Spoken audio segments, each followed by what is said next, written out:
For a juicy treat, tropical mangoes, $1.69 each. USDA bone-in strip steak, just $16.99 per pound, saving you $2. Select varieties of Arm & Hammer laundry detergent, only $5.99 for a 50-ounce bottle. Save 90 cents on Minute Maid punch juices, $3.99 for a 59-ounce carton. Kingsford Matchlight charcoal, only $9.99 for a 3.1-pound bag. All stores open Monday through Saturday from 7 a.m. until 10 p.m. and Sunday, 9 a.m. to 7 p.m. You can count on us. Live from Bermuda Broadcasting, this is ZBM TV9 News.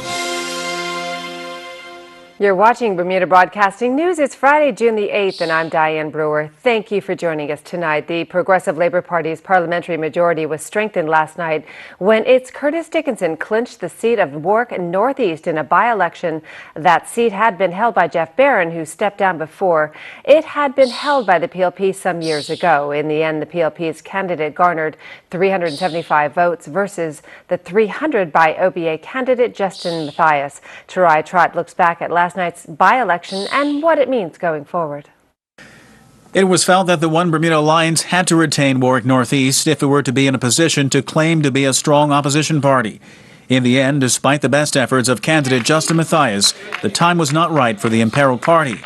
Party leader Jean Atherton tried her best to put a brave face on the disappointment. Tomorrow, we will be in our seats ready to go with a team that will be very strong, because we will continue to be the opposition, the viable opposition, and we will be talking about things which are important to Bermuda, and we're not going to start. This is the transition. We have a team of young people, and they will be out working to do things that are important to Bermuda. Asked by our Gary Moreno for her thoughts on the fact that the OBA's overall parliamentary standing had been reduced, Mrs. Atherton preferring to look at the other side of the proverbial coin. That doesn't mean anything in terms of politics. This means that we have more people coming, and we are in the process of rebuilding our organization. How can you say that that doesn't mean anything? Is that, you think, an indictment against the OBA? No, I don't think so. I think we as far as people coming out to this by-election, I think that our candidates were out, and I think we've said to the people that we want to be viable, and we will continue to be so. Once his loss was confirmed by the numbers,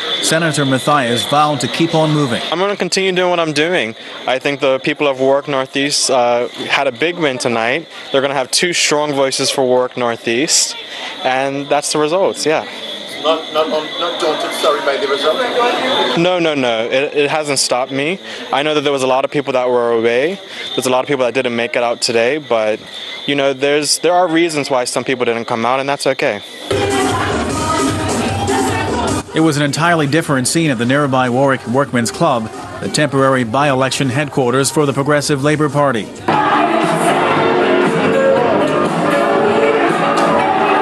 Premier and party leader David Burt on hand to support candidates Curtis Dickinson, the winner of the Warwick Northeast poll, alongside Curtis Richardson, who contested the other by-election in Paget East for the PLP. We had two fine candidates named Curtis. One was victorious this evening, the other was not, but both are winners. The voters in this country support the Progressive Labour Party's government, support the agenda. Meantime, the victorious Mr. Dickinson, with his family by his side, still taking in the victory here and beginning to contemplate his new role. I had a lot of folks behind me providing lots of support, and over the course of the last 5 weeks, they have been nothing short of phenomenal. Tomorrow, for me, the work starts in terms of coming up to speed in terms of how to behave in the House of Parliament and helping to move this government's agenda forward. Asked by our Gary Moreno whether or not he had any ambitions to be appointed to the cabinet, I am here to serve and serve as best as I possibly can. I'll leave it to the Premier to decide what form that serving takes. Meantime, Paget East new MP Scott Pearman was welcomed into the House of Assembly today, this after he retained the OBA seat in constituency number 22 last night following the by-election triggered by the resignation from politics of Dr. Grant Gibbons. Mr. Pearman was welcomed by fellow MPs from both sides of the aisle this morning as he took his oath of office before Speaker Dennis Lister Jr.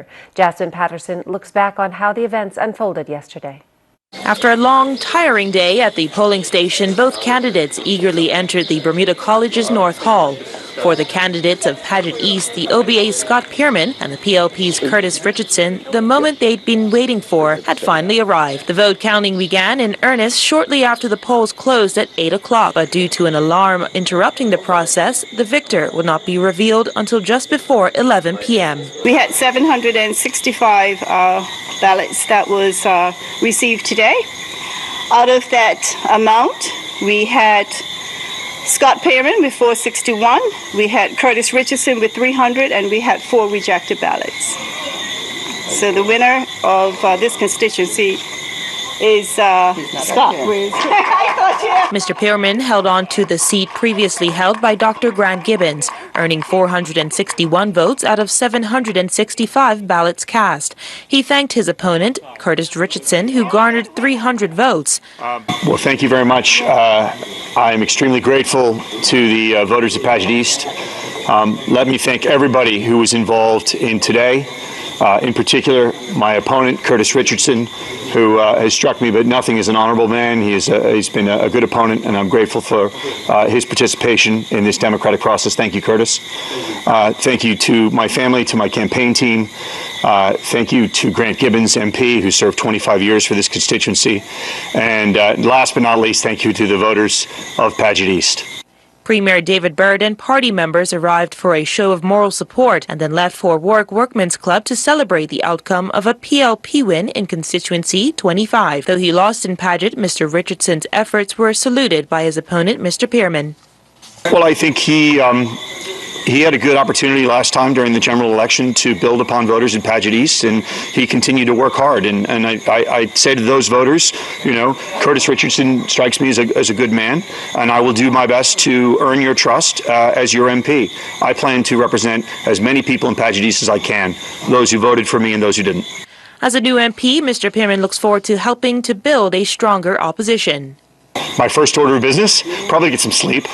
You know, we need to make sure that we have an effective opposition. And I am now in the proud position to be able to start work tomorrow on that.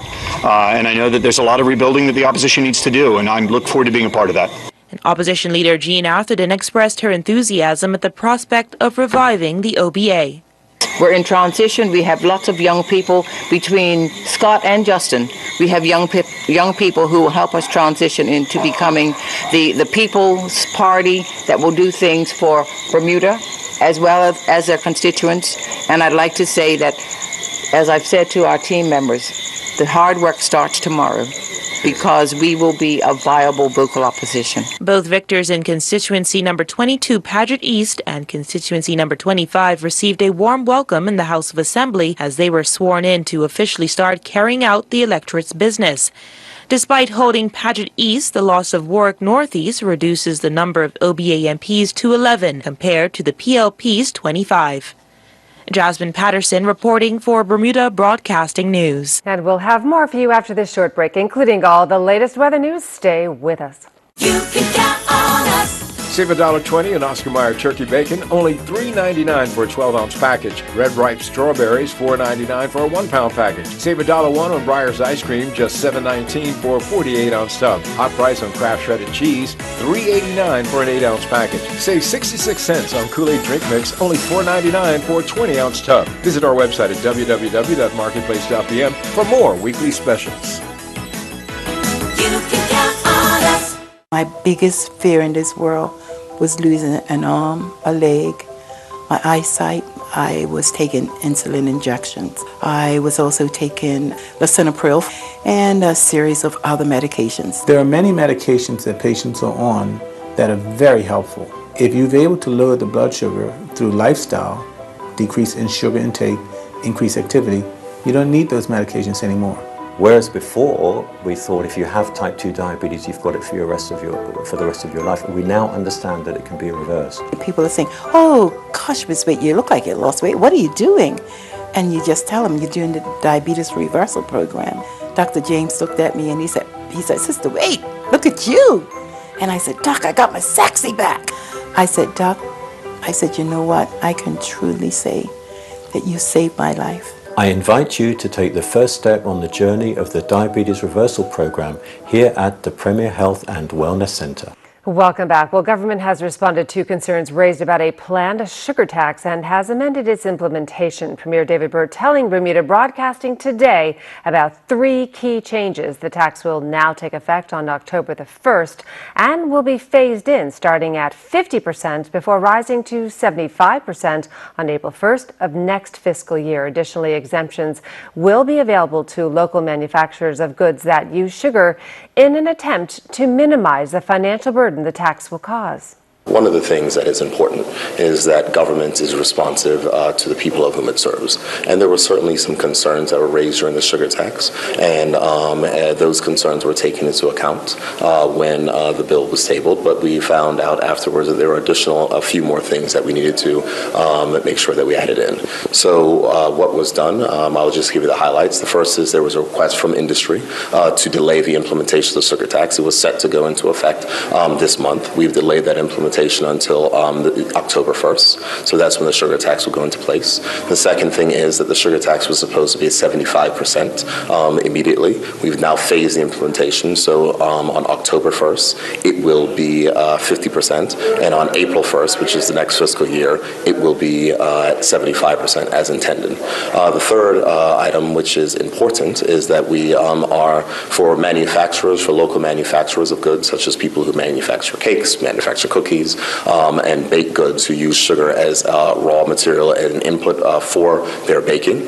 We will be providing a exemption for them as well, so they can apply for manufacturer exemption, which already exists, but we'll make it clear in that case. Because the challenge in that instance, as was stated, was that we are not increasing the duty on imported, for instance, cakes and cookies, but if we're going to increase the tax locally on such producers, they'll be disadvantaged. And the last thing we want to do is to disadvantage Bermudian employment and Bermudian manufacturers. So those are the main highlights. And then the final thing is to be said is that, which will be stated and which is consistent with Progressive Labor Party's platform, is that all revenues from the sugar tax will be used for health promotion activities.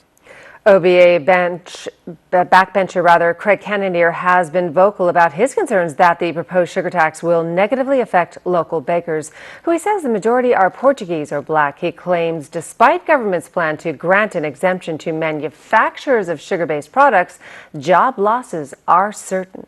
I still believe that labor will be affected by this particular bill. The extent of that effect, I'm still not sure. It's hard to tell. I do know that there will be losses of jobs with this sugar tax. What it does mean for the government, though, is it does provide another avenue of revenue. What I have not heard extensively enough, though, is how does this affect the economy as a whole? We're hearing about, we're hoping that this affects our health, and I'm hoping that it does resonate with the community, that they start looking at the fact that we are consuming too much sugar and we need to do better with a high rate of diabetes. But what I'm not hearing is that how does this tie into the economy? And I believe that if we consume less sugars, then the government should be concerned that it benefits the economy. It helps us to get back on track, if you will. We're still very much in debt, and if we can reduce our health costs, then that will go to creating a better economy. But these things still are not tested and tried. And so once the sugar tax gets into place, then we've got to watch this thing as it emerges and evolves to see if it really is going to affect us in a good way or an adverse way. How many jobs are going to be lost because of this here? And what's the financial gain to government because of those losses when we know that everyone right now, it's still a dire situation of people trying to find work. And while Mr. Cannonier is pleased the implementation date has been revised for October 1st, he remains skeptical the tax alone will deter individuals from consuming high amounts of sugar. What I am concerned about is that Bermudians as a whole, as a middle-class society, healthy middle class, we consume a lot of carbs. And I don't believe that the sugar is a culprit on its own. In fact, I believe the carbs that we are consuming contribute far more to our obesity and far more to our diabetes situation than anything. So what we need to be doing is teaching people how to make better decisions. We are not educating people to make better decisions. Turning to weather news, a beautiful weekend ahead. Here are the details from AccuWeather headquarters. AccuWeather is presented by BF&M Insurance Group. We now go to AccuWeather headquarters. The BF&M Insurance Group is pleased to bring you tonight's AccuWeather forecast. I'm AccuWeather meteorologist Brittany Boyer. I hope you've had a great week. I know we've had these on and off showers. It's still looking pretty much the same once we get into next week, but hey, we've made it to the weekend, and this weekend is looking pretty nice. So looking at our radar right now, what we have going on, there's actually a boundary just to our north, and as we head into the weekend, it's going to slowly sag south. We could still pick up a couple of spotty showers, especially as we get into the forecast for tonight, but we're not expecting anything significant for precipitation. So you can see the radar here, last several hours. Not a whole lot happening. Temperatures, though, they're up there. We're at 80 degrees right now. Winds are out of the west-southwest, so that's going to allow for those temperatures to stay in the low 80s the next couple of days. It's also going to allow for the humidity to pick up as well. That's probably my least favorite thing about this time of the year. So hard to keep the hair in check with all the humidity increasing, and that's exactly what our problem is going to be as we head into the next couple of days. So hopefully you don't mind the humidity. It's at 75 to 80% right now. Again, those winds are out of the west-southwest, 10 to 15 knots. How about the water temperature sitting at 81 degrees? Not a bad spot to be this weekend. Waves inside the reef, no issues here. It's near a foot, so it has decreased a lot over the last couple of days, really decreasing outside of the reef. Right now we're looking at waves anywhere from 2 to 3 feet. So what's in store for tonight? If you've got any big plans, no need to cancel them. We'll have a couple of spotty showers around, and keep in mind it's going to be spotty at best. A low of 75 degrees, so staying on the mild side for tonight. Your tidal times right over here, low tide coming in at 11:13. Our high tide for tomorrow morning, if you're up bright and early, out by the water, it's at 5:20 a.m. And here's your forecast for your Saturday. A lot going on this weekend. If you're doing anything out and about, maybe you're getting a run in, maybe you're hanging out with some friends outdoors this weekend. I know the Bermuda powwow is going on. We're in good shape as far as the weather is concerned. 81 for the high temperature. Tomorrow, 74 for the low, with intervals of sun and clouds. Your travel forecast here. What's going on in a few other spots? Well, New York City, 75 degrees. Boston near 80. Atlanta, upper 80s, showers and thunderstorms here in the southeast, and in London, temperatures right around 70 degrees. Checking things out, Jamaica, Barbados, and our friends in Trinidad, no problems here. Mix of sun and clouds. No tropical development right now, although we will be watching a tropical wave as it works its way towards the Yucatan Peninsula next week. Doesn't look like that will have any issue for us here in Bermuda. Your extended forecasts, we will have some spotty showers, and it's going to be pretty spotty as we get into Sunday and Monday. Look at the temperatures. We stay in the low 80s, again with that southwesterly flow, with the humidity increasing. AccuWeather was presented by BF&M Insurance Group.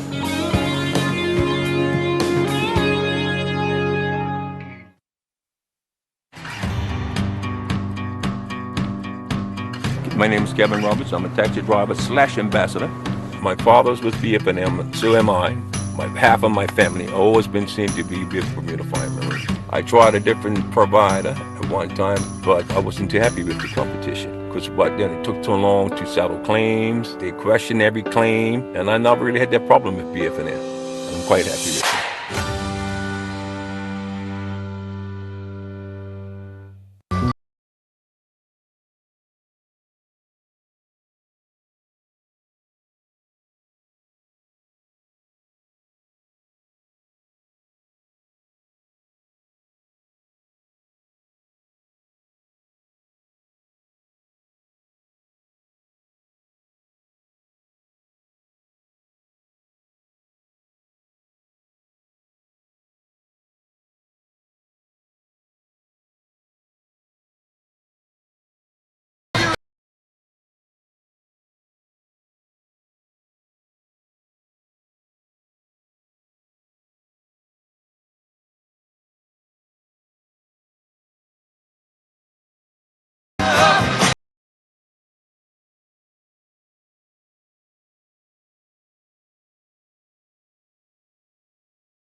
JBM Realty and Associates services all your real estate needs. Our agents have years of real estate experience specializing in selling of properties, renting of properties, property management, vacation rental. So whether you're looking to move to another location, selling your home, purchasing a new home, or a landlord looking for assistance in managing your property, give us a call today. One of our experienced agents will be more than willing to assist you with all your housing needs. Call us on 234-2050 or visit our website, jbmrealtyandassociates.com. The anti-racism charity Citizens Uprooting Racism in Bermuda has repeated its concerns about police stopping and searching people without probable cause. It brands the tactic ineffective and worries that it leads to racial profiling. The stop and search powers were used over the Bermuda Day weekend after a series of violent incidents. Hal Davis reports. It was episodes like this one, the firing of a shot into the Docksider bar, that prompted the government to act. National Security Minister Wayne Keynes promised to step up the use of stop and search under Article 315F of the Criminal Code, which allows officers to do so without cause. But the anti-racism charity CURB has issued a strong condemnation of the use of stop and search without probable cause, calling it ineffective and racially divisive. The research that we've done has shown quite clearly, and even the police college in the UK has come out with research that shows that stop and search does not have the sort of results that people think it does. No, they don't find thousands of guns. What they sometimes do find is maybe a little bit of marijuana, which has in the past criminalized our young people simply because they're being stopped and searched. And yet we all know that if people live down Fairylands, they're just as much using marijuana as they are down Court Street. These images are from British police training to carry out stop and search operations. The research quoted by CURB comes from the UK's Police College. It's the official professional body for the police service in England and Wales. Its 2017 report, Does More Stop and Search Mean Less Crime?, looked at 10 years of data from London's Metropolitan Police. It found increases in stop and search in response to an emerging crime problem are unlikely to make much of a difference. Indeed, use of stop and search in this way could be counterproductive and make the job of the police harder in the long run, if it is felt to be unfair. The report went on to say that targeted stop and search is more effective, but even here its benefits may still be modest. CURB says it supports the tactic as long as it's intelligence-led. But it says there's no place for stopping and searching without cause. I remember that the Centre for Justice actually had a workshop, a conference on it, and a lawyer stood up and said it's the kind of legislation that's put into law when you're about to go to war. And this country is nowhere near about to go to war. The Bermuda Police Service said it did not want to respond to CURB's comments, telling Bermuda Broadcasting it had nothing to add to previous remarks defending the use of stop and search. Howell Davis, Bermuda Broadcasting News. Let's check in now with Earl Basin with the very latest in island sport. Bermuda's women's under-17 team took to the field earlier this afternoon in Florida, taking on Costa Rica in their final game of the CONCACAF World Cup qualifiers. Both teams coming to the match without a win and will be looking to gain the upper hand on their opponents. The Franklin Pierce University cross-country and track and field program, under the direction of Assistant Athletic Director and Director of Track and Field Cross-Country, Zach Emerson, has announced the coaching staff for the 2018-19 season. Dej Manas joins the staff as a graduate assistant charged with assisting coaching duties for the program's middle distance and cross-country runners. News has surfaced that Trinidad and Tobago have dropped out of the 2018 Rugby America's North Championship Regional Qualifiers. This means Bermuda are in a one-game playoff with Cayman Islands in Cayman tomorrow, June 9th. With Trinidad and Tobago pulling out, combined with USA South ineligible to advance due to its development status for its national men's team, the game is a winner-take-all advancement. The winner will move on to the next round of the championships. Kamal Levrock and his Nottinghamshire second 11 teammates won their second 11 championship three-day match against Worcestershire, second by 6 wickets at the War Memorial Ground. Worcestershire resumed their second inning at 268 for 6, a lead of 56 runs, and they would go on to score another 108 and were bowled out for 374, a lead of 162 runs. Levrock finished the second innings with figures of 15 overs, 1 maiden, 2 for 63. Meanwhile, Okira Bascom and Anzari Painter Bermuda led Coventry and North Warwickshire's Cricket Club to victory in their Coventry and District League Charity 2020 knockout competition quarterfinal match. Painter led the team in the bowling department, while Bascom led the team in the batting department in their 4-wicket victory over Kenilworth Wardens Cricket Club at the Glasshouse Park. Batting first, Kenilworth Wardens were restricted to 107 for 6 after their 20 overs, with Painter returning figures of 4 overs, 3 for 17, while Bascom had a catch and a stumping. In reply, Coventry and North Warwickshire's Cricket Club would score 108 for 6 after 18.1 overs. Bascom scored 60 runs off of 42 deliveries. He hit 8 fours and 2 sixes in his inning. The Bermuda Netball Association Summer League season resumed at Barnard Park last evening with 3 games on tap. In the opener, the Bermuda Under-16 team and the BHP Angels drew 20-20. Jake Johnston would lead the Bermuda Under-16 team with 9 goals. The Bermuda Under-19 team defeated the New Kids on the court 27-10. Sailor Tuzo scored 8 goals for the Bermuda Under-19 team, while Jalen Hines scored 8 goals for the New Kids on the court. The final match of the evening saw the BAC Women in Blue defeat PHC 26-15. Tahira Butterfield would score 14 goals for the BAC Women in Blue, while Sonia Townsend scored 10 goals for PHC. I'm Earl Baisden with Bermuda Broadcasting Sports. Price Rate is your one-stop shop with something for everyone. Household goods for kitchen, bedroom, and bathroom. Aisles of bulk groceries at value prices. A complete selection of fresh meat and produce, and an extensive range of frozen items to cover every meal. Wines from around the world, and beer and liquor at discount prices. Visit Price Right at our 2 locations in Pembroke and Warwick. There's always something new and always something for everyone.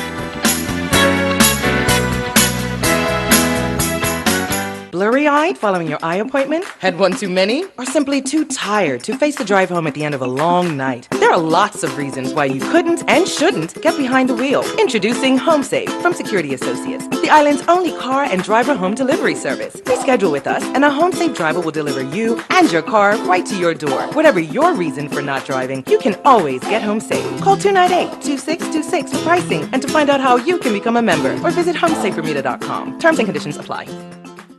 Surface Terms has been serving Bermuda for over 25 years, supplying and installing tile and natural stone. We have a large in-stock selection of beautiful porcelain wood planking, including our exclusive Bermuda cedar tile. You will also find Bermuda's best in-stock selection of countertops, including natural granites, exotic quartzites, and silestone engineered quartz in all the newest colors.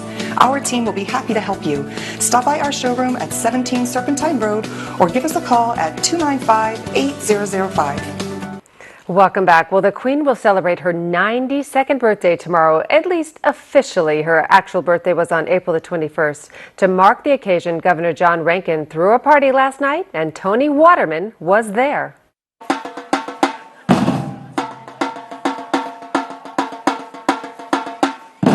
It was the type of evening King George II was likely envisioning when he decided 250 years ago that celebrating a birthday in summer is far more enjoyable than in the winter. There's just something about blue skies, fair temperatures, and the pop of Prosecco at sunset, which puts people in a celebratory mood. Nearly 400 guests gathered at Government House to celebrate Queen Elizabeth II. The guest list included government officials, members of charity organizations, and people who simply applied online to attend. It was a night which honored the Queen's prolific charity work by recognizing the immense dedication of Bermuda's own volunteers. Tonight, I wanted to recognize the Queen's work, but also the people on this island doing the same work. So, those working on cancer charities, those working on teen services, those working with, young people and older people who need assistance. So it's a chance to recognise their work and thank them for their work. It was also a night which applauded the expansion of the royal family, helmed by the Queen, rejuvenated by new additions. Everybody watched the wedding of Prince Harry and Meghan Markle. There was 2 young people representing, I think, the best of the modern world. And I always say young people are the future of Bermuda. And, if the example of parents and teachers and those who work with young people can inspire them to help their community and move forward, then it's going to be good for all of us. The royal Regiment Band entertained throughout the night. And after a toast by the governor, guests were ushered down to the Mill Terrace by a troupe of gambes. This little drummer stealing the hearts of many. As the sun set, the bugle played, the flag was lowered, and another year celebrating the long life and reign of Queen Elizabeth II came to a beautiful close. Tony Waterman for Bermuda Broadcasting News.